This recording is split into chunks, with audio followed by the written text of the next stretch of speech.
Welcome to the Grove, everybody. My name is Eli. And I'm Taylor. Yeah. I didn't know you were gonna do that. Yeah, we're just kind of riffing this video. We just wanted to kind of make, we do a lot of playthroughs, do a lot of how to plays. We don't do a lot of talking. That's true. And we're people. We have opinions, and we're gonna give you some about Honor's End. Yeah. So Taylor, you want to kick us off? Tell us a little bit about what we did.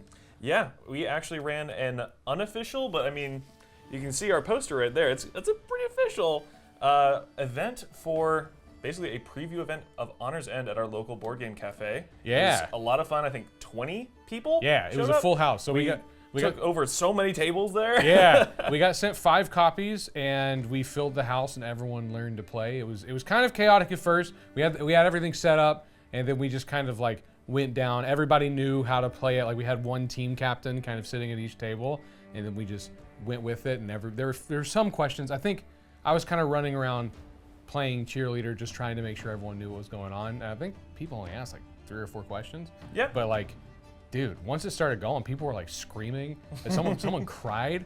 It was When? they didn't, but you wouldn't know that based on the sounds. It was awesome. People were having a great time. I don't know. It was a blast. Yeah. Now, I'm gonna be real. The first time I played this game, play tested it, names in the rule book. I'm official.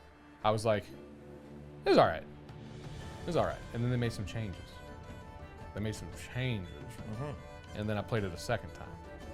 Then I played it a third time. Then I played it a 4th time. Yeah. And then I backed it. If you're not familiar, Honor's End is an upcoming cooperative deck builder from Ivy Studio. It has a narrative campaign that you can follow, or an adventure mode where you can just fight everything that you've unlocked. Yeah, it's really cool. So like you mentioned unlocking stuff. So this game can be played adventure mode or narratively. I think it's gonna have 9 chapters in the final mode. But the chapters, when you read through it, you get this little prologue book. There's like characters you play, there's characters you add to your deck, and then whenever you get them, you get to voice them, and it's fun. And do the silly voices. If you don't, Oh yeah, you gotta do the silly voices. If you don't do the silly voices, what are you doing? If you ain't doing the silly voices, you ain't playing. You know what I'm saying? But it's got 9 chapters, and like each chapter, you're gonna get new items and get new stuff and add it to your game, like unlock it kind of. And then whenever you do the adventure mode, you get to play with all the stuff you got, which is cool. But the way the game works is you'll just like have some cards. They do different things.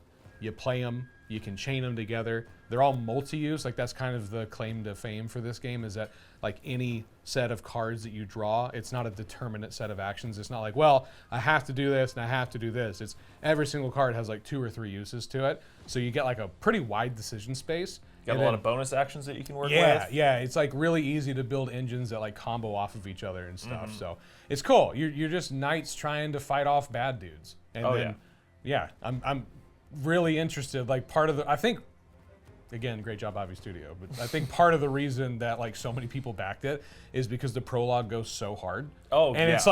it's like I kind of have to understand what's coming next. Like I'm not playtesting it anymore because I don't want to have any of the other chapters spoiled. I'm like, I just want to experience this and do the silly voices And live. all the silly voices. Let's talk about just our personal playtesting experiences that we've had. Like obviously you've played it multiple times. You've seen multiple iterations of it. I've really only seen the later iterations. I was not part of the earlier playtests. So I've only really seen it in this stage where you have said, wow, this feels really good now. It does, dude. All right, so like, I don't want to give a number to it. I don't like the number system. I like tier lists. Because here's the thing. Blood on the Clock Tower, it's a 10 out of 10. That's an S tier. It's you just gave it a number. I know. It's an S tier. It's an S tier game. Twilight Imperium, S tier game. Slay the Spire, it's an S tier game. It's like, it's amazing. This hangs with Slay the Spire. Dude. Yeah. I genuinely, like, I had a combination going off, and I'm not a support player. I'm a damage, punch people in the face as hard as I can player in every game. I had a support build going off where I was just like able to take all of the wounds and then like draw my entire deck out consistently. Oh yeah. And then always discard the cards.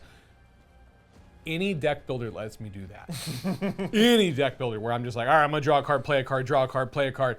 Is amazing. And when you can do that consistently, but it's not like you can't replicate it, because then the next time I played, I was like a tank. So I could just shield all the time. Yeah. Yeah, it's cool. That was essentially the role that I was playing. You'll probably see some of the photos and B-roll that's of our event popping up now. I was one of the kind of like in-game masters, and you were just kind of like the overseer of Yeah. everybody. Yeah. So like I personally kind of ended up being the role of a tank, just taking on a lot of those danger dice. So fun. And then one of the other people at my table basically had your exact build. Yeah. Playing out his entire deck almost every single It time. feels so good. But dude, like, so it was kind of amazing because, like Taylor said, I was just walking around and experiencing everybody's games at the same time. It was really cool to see like a community-wide meta form immediately, because people were trying to race to be the first to win, like to beat the true. prologue. And they your table got beat, right? barely. Oh, yes. yeah. It was like- Robert. yeah. Robert, fan favorite cast member on the channel. He noticed that we were starting the third enemy a little bit before their table was. Table and got dead silent. Yeah. He was just like, hey, they're going to beat us. We got to do this. And they Yeah. did. And they were screaming the whole time. They were like, and then they got onto me because I would walk up and then they would immediately roll really poorly on all their danger die. Yeah. So They'd be like, they "Get out of here, go, yeah, go, no, go." they just blamed me for it. And they were like, you're putting off really bad juju. You got to go. But no, it was awesome. And then we had this one couple, Matt, and Matt. These people who we barely know. Matt and his girlfriend were playing, and watching them. So I was going to sit down and play with them after we had taught everybody. I was like, I'm going to sit down and play, and then I taught them. I think it was like the, I don't know, 6th or 7th time in like 48 hours I had taught the game start to finish. Right. And I was just like, I don't want to do this. They like picked up the book and started reading the characters, and I was like, this is a play that I just want to watch. Yeah. I don't want to act in this one. And they were like doing the voices, leaning off of each other. It was great. Yeah. But what was even crazier is at the end of the event, they were just playing as two. It was just the two of them. They had this build going where it was like down to the wire. I don't want to spoil it. They were fighting the last boss of the prologue. Right. And they got down to the last round. The last possible turn. The last possible turn. And they needed like everything to go just right. And people like had already finished their games and they were trying to leave, and then they noticed that Matt and Delaney were just like, you know? And everyone just kind of like surrounded them and then cheered them on, and they did it. And it was amazing. And they did it handily too. Yeah, They overkilled by like 15 or 20 damage. Yeah, because I looked and Matt, so like when you play a card is here, and then Matt's tableau was like out to here. It was like, Delaney's was that. no, the turn before. And Oh, he was like, that's right. I did everything I could. It's now up to Delaney. And then the next time, hers was like there. It was like most of the table. It was awesome. Yeah. Dude, it was so cool to just watch all of the different metas form and like see people take charge, and just like you could hear people saying like, oh, I'm gonna be the tank, or I'm gonna be the supporter, I'm gonna do damage. Yeah. I love it. A lot of the like table-wide strategy, you could just overhear people just be like, well, we really got to deal with those danger dice over there, because I can probably block at least 3. And all of that discussion is just like, that is one of my favorite phases of the game. What would you say is probably your favorite mechanic specific to Honor's End? Because I have my answer. So I don't have a mechanic. I have a byproduct of the way it's designed. So I think a lot of co-op games suffer from being quarterbacky, if that makes sense. Like you'll just have one dude who's just taking charge and saying, well, I think you should play this and I think you should play this. It's really inherent to just a lot of cooperative games because you got to work together and someone's going to talk the most. This game doesn't really have that. I mean, it does to an extent because you can freely talk about your cards and whatnot, but there's a point where it's like, okay, we've assigned our danger die, and then you just got to send it, and you got to do your best. And I remember at one point when we were playtesting, we were teaching Hunter, and he said, what do you guys think I should do? And it's one of the first times we've been playing a cooperative game, and I said, do your best. Like, it's up to you, dude. You can we don't know what's in your hand.